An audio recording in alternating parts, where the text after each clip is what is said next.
حدوان እቲ ብዛዕባ ኣገዳስነት ምብዛሕ ወይ ዳይቨርሲፊኬሽን ኣብ ወፍሪ ዝጣበቕን ገንዘቡ ኣብ ዝተባዝሑ ጽላታት ዘውፍርን ኣውፋሪ ጆሽ ብራውን ስለምንታይ ሒደት ውልቃዊ ኣክስዮናት እውን ከም ዝውንን ተሓቲቱ ከብርህን ከሎ ኣክስዮን ኣዝየ ስለ ዝፈቱ ከምኡውን ገና ወዲ 10 ዓመት ከለኹ ኣብ ኣክስዮን ምፋር ስለ ዝጀመርኩ እምበር ልዑል መኽሰብ ክረክብ ኢለ ስለ ዝሓስብ ኣይኮንኩን ናይ ብሕቲ ኣክስዮናት ዝገዝእ ቅድሚ ኩሉ ድማ ገንዘበ እዩ ዝደለኽዎ ክገብሮ እኽእል እየ ብምባል ምኽንያታዊ መልሲ መለሰ መብዛሕትኦም እቶም ንቁጠባን ዕዳጋ ኣክስዮንን ዝምልከቱ ትንቢታት ዘሰንብዱ እዮም ትንቢታት መሃብ ግን ምኽንያታዊ እዩ ንገዛ ርስኻ መጻኢ እንታይ ሒዙልካ ከም ዘሎ ዝኾነ ግምት ከም ዘይብልካ ዋላውን ሓቂ ይኹን እና ነገርካያ ካብ ድቃስካ ክትበራበር ከቢድ እዩ ኣብ ናይ ወፍሪ ትንበያታት ተመርኩስካ ክትትግብር ሓደገኛ እዩ ሰባት ስለምንታይ ኣብ ዝመጽእ ዓመት እንታይ ከም ዘጋጥም ክግምቱ ከም ዝፍቱን ግን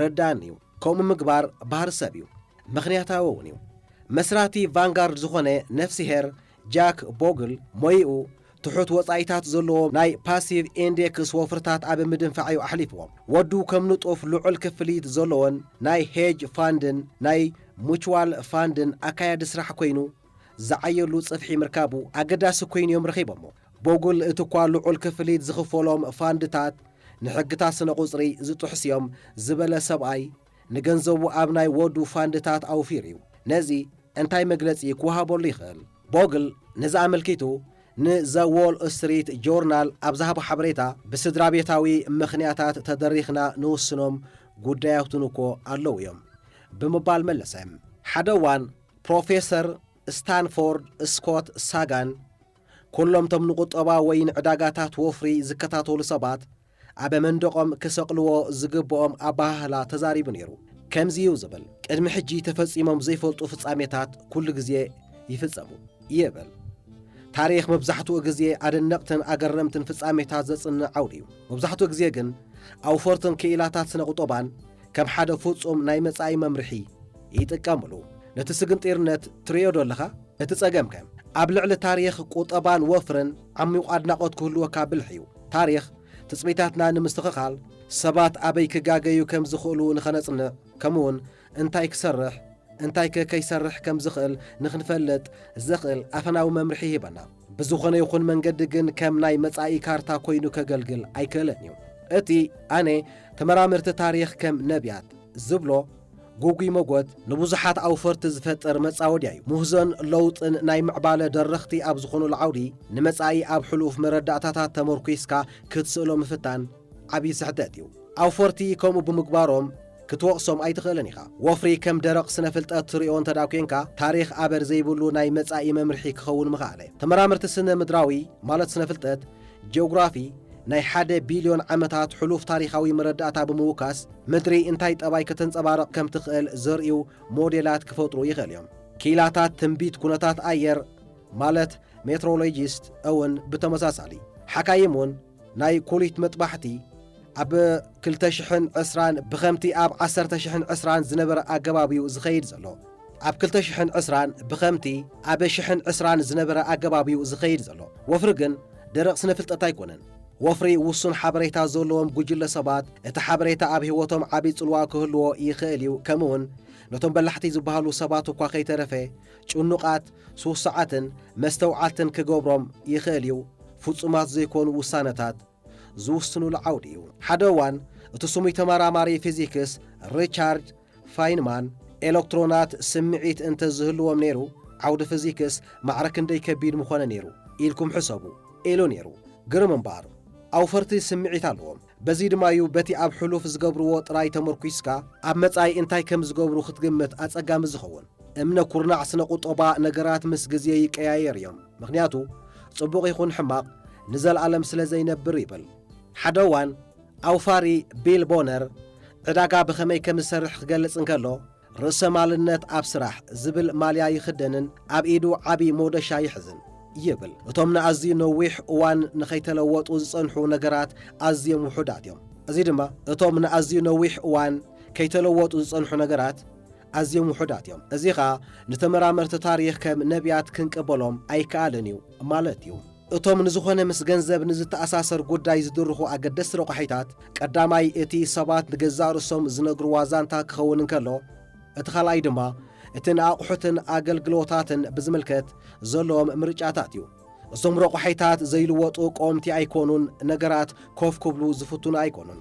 ምስ ባህልን ወለዶን ይቕየሩ እዮም። ኩሉ ግዜዮም ዝቕየሩ ንመጻውን ብቐጻሊ ክቕየሩ እዮም።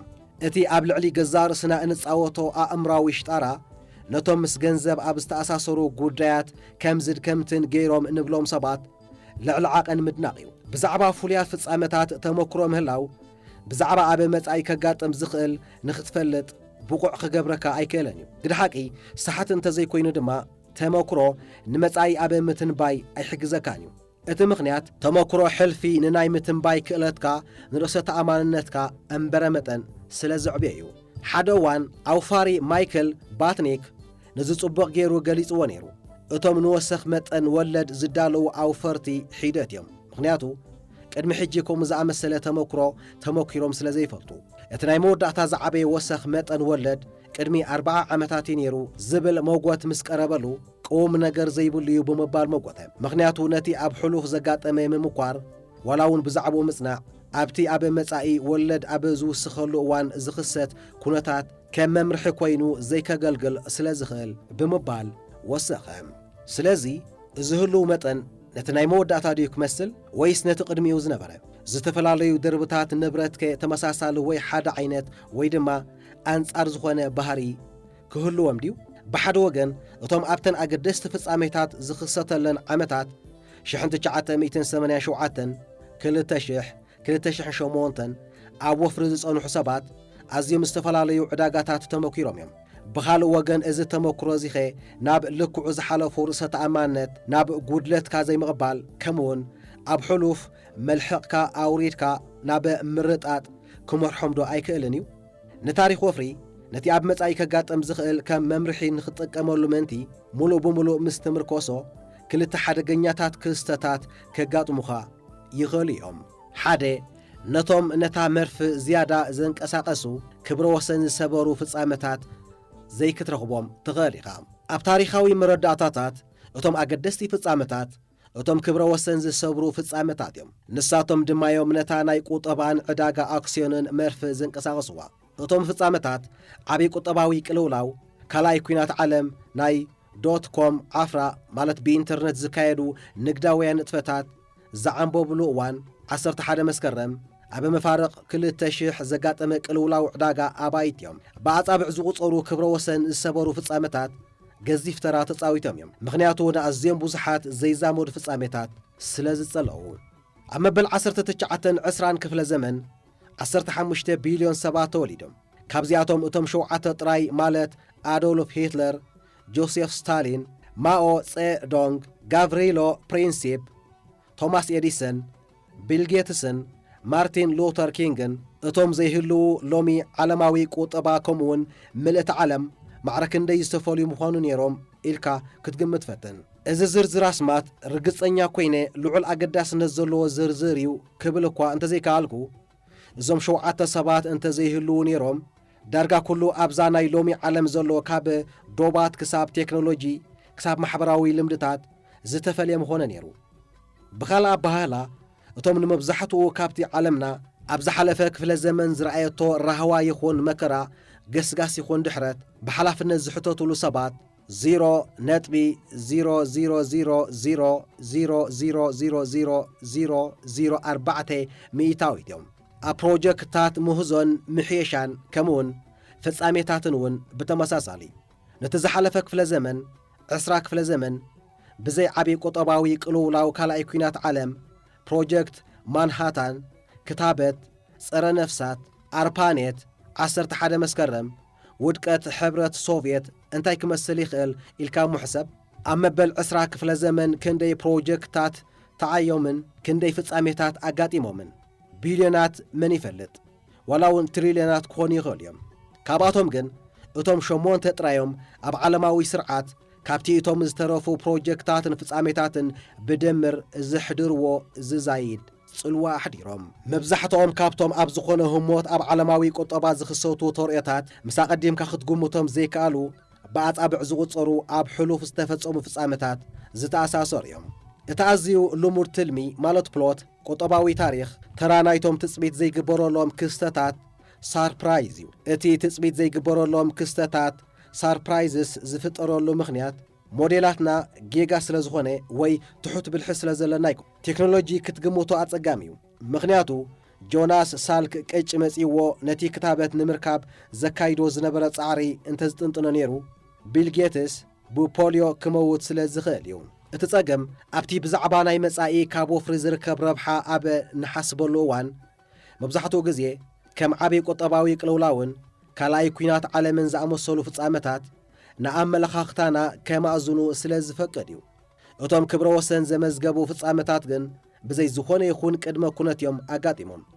ስለዚ እቲ ነቶም ኣብ ሕሉፍ ዝተፈጸሙ ዝኸፍኡ ከምኡውን ዝበለጹ ፍጻመታት ምስ ናይ መጻኢ ዝኸፍኡ ከምኡውን ዝበለጹ ፍጻመታት ክትኣሳሰር እዮም ኢሉ ዝሓስብ ወሃበ ትንቢት ታሪኽ ናይ ትጽቢት ዘይግበረሎም ፍጻሜታት ኣብ መጻኢ ተግባራውነት ከም ዘይብሉ ብሃንደበት ዝተገንዘበ እምበር ንታሪኽ ዝስዕብ ኣይኮነን።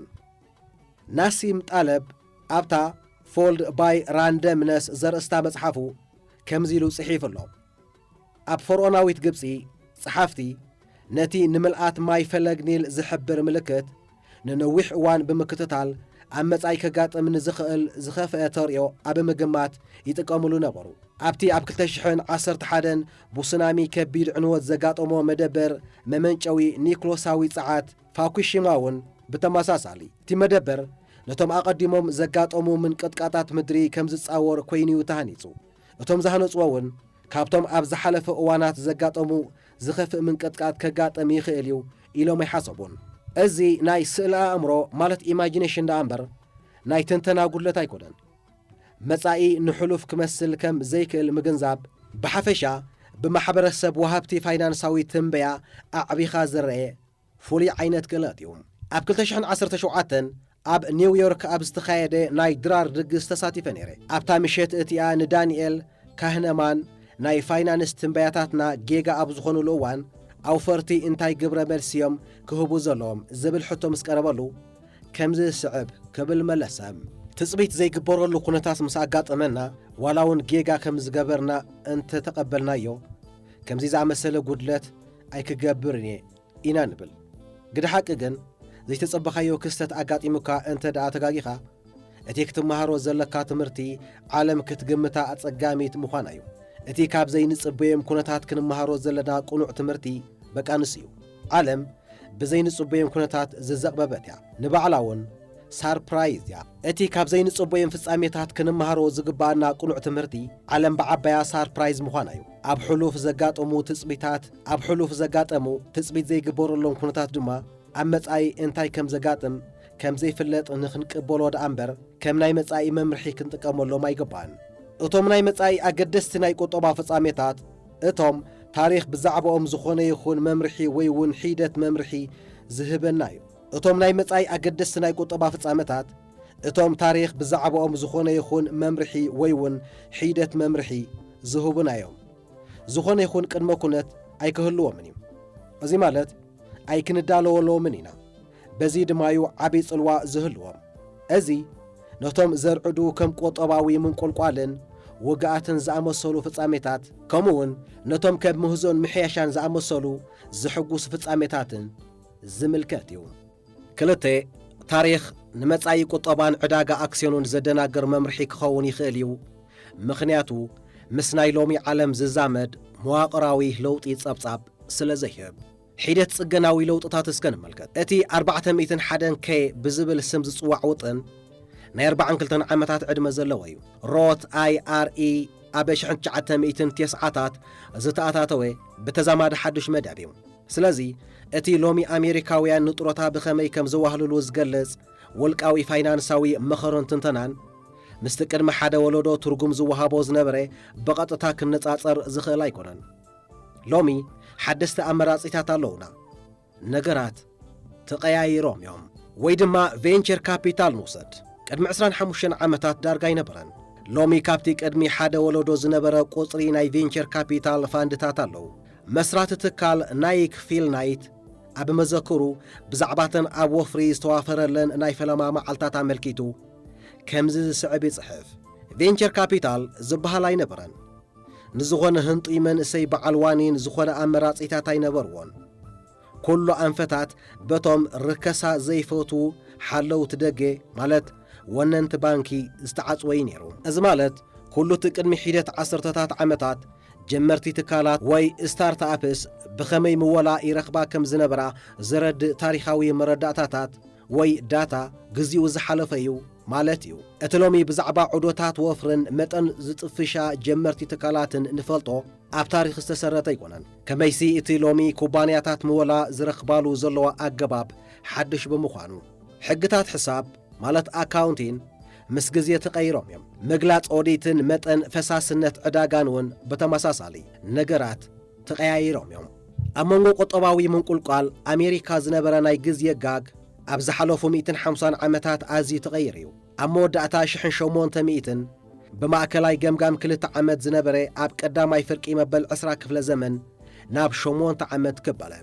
ነዚ ኣብ ዝጽሕፈሉ ዘለኹ እዋን ናብ ቁጠባዊ ምንቁልቋል ንኣቱ ዘለና ይመስል። እቲ ናይ ግዜ ጋግ ግን ናብ 12 ዓመታት ተጸጊዑ ነይሩ እዩ። እቲ ናይ መወዳእታ ቁጠባዊ ምንቁልቋል ኣብ ታሕሳስ 2007 እዩ ነይሩ። እዚ ናይ ግዜ ጋግ ድሕሪ ኩናት ሓድሕድ ኣሜሪካ ካብ ዘጋጥሙ እቲ ዝነውሐ ምዃን እዩ። ስለምንታይ ተሪኦ ቁጠባዊ ምንቁልቋላት ነኪዩ ንዝብል ሕቶ ክምልሱ ዝፍትኑ ማዕለያ ዘይብሎም ክልተ ሓሳባት ኣለዉ። እቲ ሓደ ፌድ ንናይ ንግዲ ዑደት ናይ ምምሕዳር ክእለቱ ስለ ዝተመሓየሸ ዝብል ክኸውን ከሎ፣ ካልእ ድማ ከቢድ ኢንዱስትሪ ካብቲ ኣብ ዝሓለፈ 5 ዓመታት ዓብላሊ ዝነበረ ናይ ኣገልግሎት ኢንዱስትሪን ላዕሊ ንዕብየትን ውድቀትን ቁጠባ ብዝያዳ ዝተቃልዐ ምዃን እዩ። እቲ ዘይትስፉ ኣመለኻኽታ ሕጂ ዝወሓዱ ምንቁልቋላት ከጋጥሙና እዮም። የግዳስ እቶም ውሕዳት ዘጋጥሙ ግን ካብቶም ናይ ቀድሚ ሕጂ ዝሓየሉ ክኾን እዮም። እቲ ዘገድስ ጠንቂ ለውጢ እንታይ ምዃኑ ዘይኮነ ነገራት ከም ዝልወጥ እዩ። ሓደ መሳጢ ቅልውላው ታሪኽ ወፍሪ ንድሕሪት ብዝጠመትካ መጠን እቲ ምስ ናይ ሎሚ ዝኾነ ይኹን ምትእስሳር ዘይብላ ዓለም ንኽትመራመር ዘለካ ተኽእሎ ዝለዓለ ምዃን እዩ። ብዙሓት ኣውፈርትን ክኢላታት ስነ ቁጠባ ትንበያታቶም ብናይ ዓሰርተታት ዓመታት ዋላ እውን ብናይ ዘመናት ዳታ ዝተደገፈ ምዃኑን ብምፍላጦም ይጸናንዑ። ቁጠባታት ስለ ዝምዕቡሉ ግን ናይ ቀረባ ታሪኽ መብዛሕትኡ ግዜ ንመጻኢ ዝበለጸ መምርሕ እዩ። ምኽንያቱ ምስ መጻኢ ዝዛመዱ ኣገደስቲ ኩነታት ከጠቓልል ዝያዳ ተኽእል ኣሎ። ኣብ ወፍሪ ልሙድ ሓረግ ኣሎ። መብዛሕትኡ ግዜ ብላግፂ ዝጥቀምሉ ኣብዚ ግዜ እዚ ዝተፈልየ እዩ። ንሓደ መጻኢ ዝግምት ዘሎ ሰብ ንሕሉፍ ፍጹም መስትያት ከም ዘይህልዎ ክትነጽጎ እንተዳ ኣድሊካ እዋ እሞ ኣብዚ ግዜ እዚ ዝተፈልየ መሲሉካ። ከምኡውን ማይክ ኣውድቕዎ ካብቲ ኣውፋሪ ጆን ቴምፕልተን ዝሃቦ ኣረኣያ ዝመጸ ኮይኑ ኣብ ወፍሪ እቶም 4 ኣዝዮም ሓደገኛታት ቃላት ኣብዚ ግዜ እዚ ዝተፈልየ እዩ ዝብል እዩ።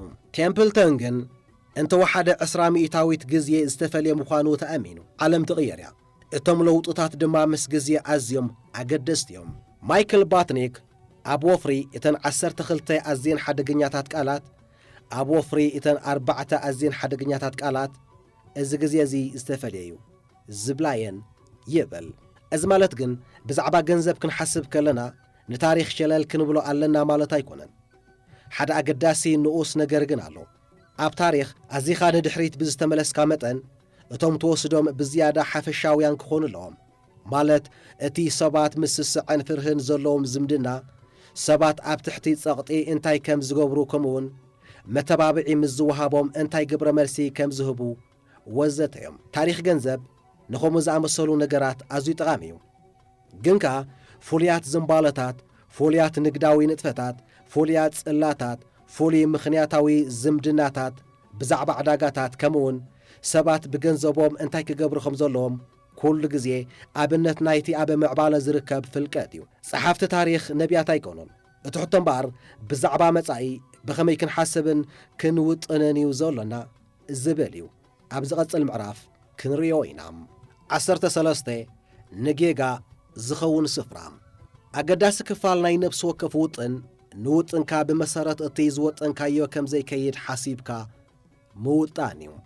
ገለ ካብቶም ዝበለጹ ኣብነታት ናይ በላሕቲ ፋይናንሳዊ ባህርያት أب زيت جموتو بوتا كترخبوم تخاليخا كازينوتات لاس فيغاس لكعيو أب كلهم تتصاوتي أي ترخبو منيخا حيدة تتصاوتي بلاك جاك جن نترى سبات بزعبا محدرا جنزب عزوز أقداس نتزلو تمرتي كمهرووم يخيل يوم أقداس نت نجيجا زخون سفرا محتاج مباتاوي أتصواوتا بلاك جاك قليليو أتي كارد طلع زعدل كتسيلو انتي عينت كارد كم زسحب أرقيسو كفلت زخيل سبيل بون يخون انبر نتناقدي من استعدلا كاردتات بمكتتال عينوت كاردتات كم استرفا كتكمر تغاليخا كمزي مقباركا نتي اتعدالي حانت فليت كارد ناي مسحب زلو تخلو كحبركا يخاليو كم تتصاوتاي اتزدل خايو كارد ناي مركاب تخولخا نربحا خامز زخون زلع على خطركس كلخا أنت الربحا خامز زخون جن وحودي خاطركس أبزي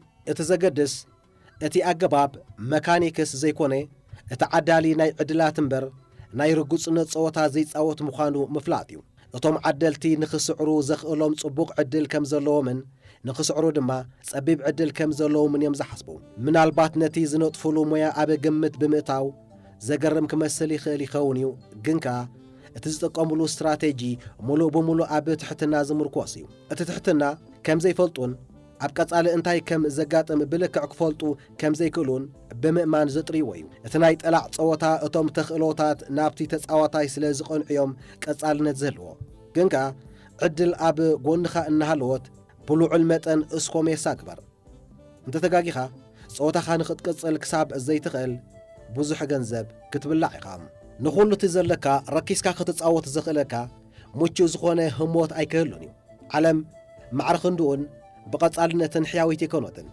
نجزار سخا نجيجا زخون سفراق تحدقل لك أب وطنكا بمسرتي توطنو كم زي تخيد كتوطنا لكام كيفن لويس زتبحل عوت عدالي كارد أبتا برينج داون زا هاوس زر استام صحافو بزعبازي فلسفنازي أسفيحو صحيفو له كم زيد مايبل ولا قام عدال كارد كم زي سرح بستاستيكس انت ترقاقصي عشان كايدو أب نفس وكف ناب كازينو اتكايدو مبصح أب حنتو صوتاكوا كم اتعوت وحسنة هبنيو زخون يخون موت وات حماق عدل كنصاور أخول جنزب كم زلنا كان الرقاقص يقبام أب كازينو بقمت ناي كلتا ميتاويت بليج علكا نبل إزمالت مس بليج أخان كلخا اتي كازينو نتي زركس كايو كبلع بربعان تجعتن ميتاوي ززايد تخلولو سلازي نزقات أمكا سعرات نختتصاور منتي وخول جنزب كهلو كالو حدا حقي انتو حدا ميتي أهادوتات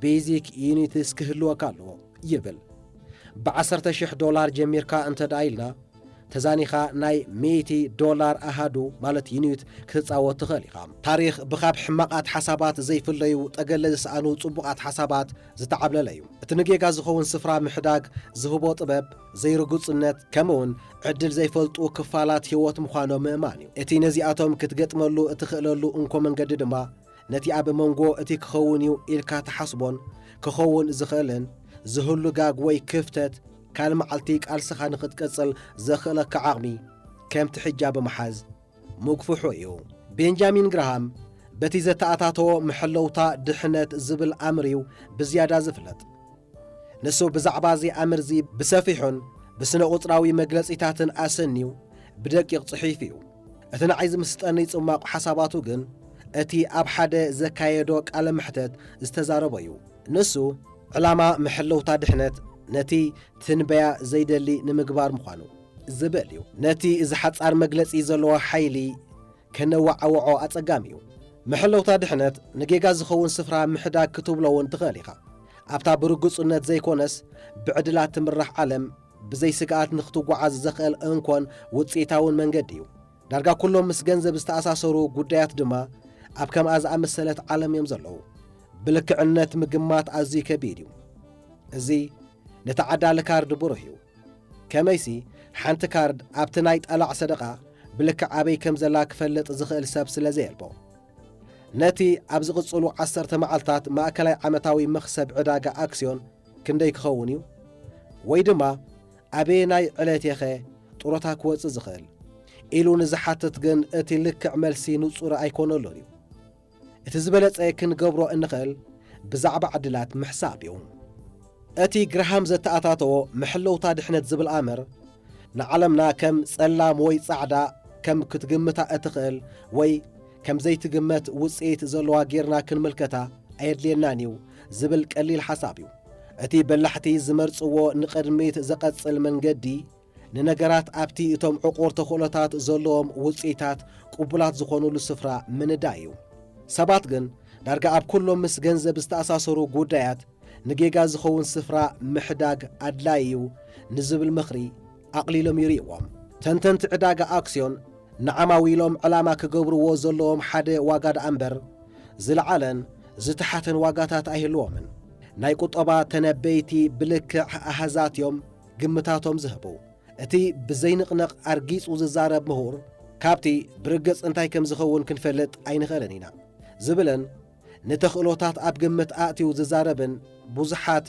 تخطاتالي كركب يوم نزي أب كل عينة فاينانساوي صعرتاتنا بفلايقن أبتم مسوسانتاتنا زتأساسرو قدرات نقبروينا حدوان كيلا سنا أمرو هارفارد ماكس بازرمان ببزحتهم سبات كالو سبات نتي كالو زكايد وغزانا محداس نطفتات كتنتنن كلو أتي بروجكت كابتي استمدبولو باجت بكاب 25 كساب 500 تاويت كزايديو زبل تمنيت كم زهبو نتناي جزارو سوم بروجكت جن أب جزيون بتستمدبولو باجتن كزازميو كم زبلو أرينيرو زوم سبات زياتهم دحر جزيه كوغوهيام نجيجا زخون سفران خين حدق شلل نخنبل زدرخو كلتا مخنياتات اللو اتحادة اتي متعي انتاي كم زخون زفلت حدا سب كهلو زبل حسابيو زي حساب زي بتي نتأنصارو زخون حساب بمقبال زفتر زي موچو سمعيت زدرخيو اتخالاي دما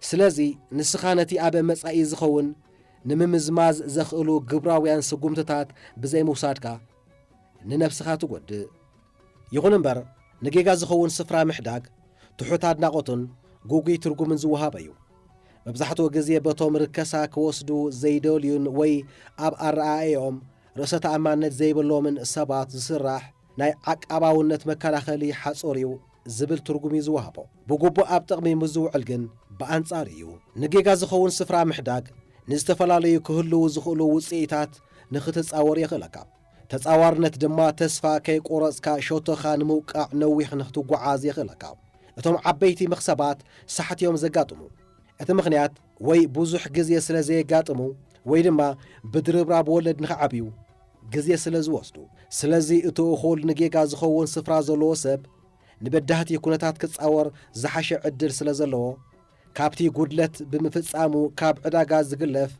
زطفشن توساخي قموت ገንዘቡ ዘውፍርን ሰብ ዝያዳ ብልጭ ኣለዎም ቢል ጌትስ ነዚ አጸቢቁ ተረዲዩ ንሱ ማይክሮሶፍት እግሪ ተኽሊ ኩባንያን ከላ ንምእማኑ ዘጸግም ዓቀባዊ ኣመለኻኽታይ ነይሩኒ ከምዚ ዝብል ዋላውን ዝኾነ ይኹን ኣታዊ ኣይንርከብ ንሓደ ዓመት ንደሞ ሰራሕተኛታት ዝሽፍን ገንዘብ ኣብ ባንክ ክህልወን ድልየት ነይሩኒ ከም ዝደልዩ ይብል ዋረን ባፈት ኣብ 2008 نوننتي أكسيون بيركشاير هاتاوياي تمساسالي زربا تزاريبوم نيرو نسو كم زيبل أنا كل جزي نبركشاير أخول تروف ترجنزب حيزة كي كدا مخاني نعخاتكم منتهم درجة زهبو تكالاتن ننفسين كالاتي كمر صقدر زيادة مخسب نخركب نيحان تلي تدك أسقوا أحلي في أي هبني